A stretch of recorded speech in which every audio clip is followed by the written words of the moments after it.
Every child is one caring adult away from being a success story.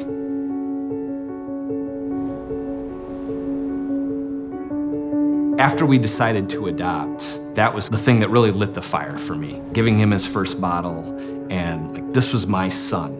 Instantly, this was my son. That just birthed this big passion and fire in me to help other people who have adopted or have decided to foster, and seeing them struggle with just things that were very unique to that situation that other families don't deal with.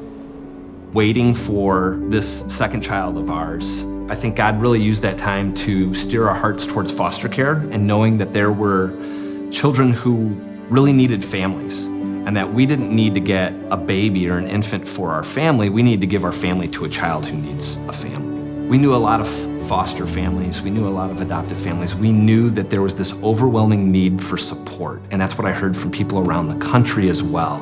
There should be no family who fosters or adopts that doesn't have access to a group for support and encouragement and the care that they are looking for.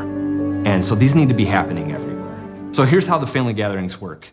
We first get a host home, a home that will decide to just open their doors and let people come in and meet and gather. We also find a catering partner, and we cater food in for everybody.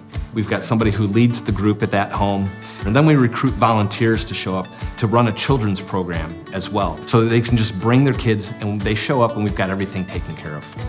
And then adults go upstairs and eat a meal together, talk, and no kids.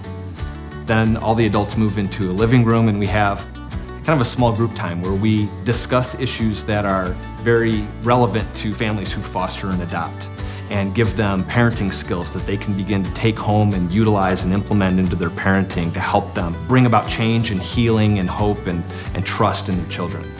I don't think every family needs Love Moves Us, but other families need them.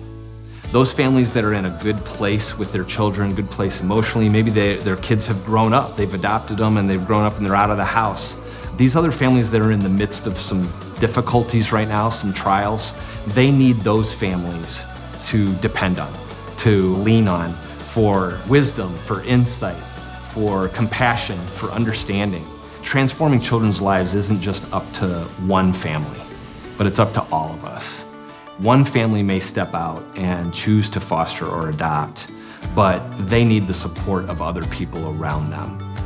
We need people who are willing to open their home and host, just having people in their home and host this gathering. We need people who are willing to run our children's program for a couple hours once a month. And we need other foster and adopted families who are willing to spearhead this movement, spearhead this group in their community to reach people and make an impact, make a difference in these families' lives. Last year, we served 130 families, and we had, in the last year and a half, have had over 100 families waitlisted wanting to get into a group. That's what drives me, is knowing that there are families who desperately need this and can't find a group. And it takes somebody who's willing.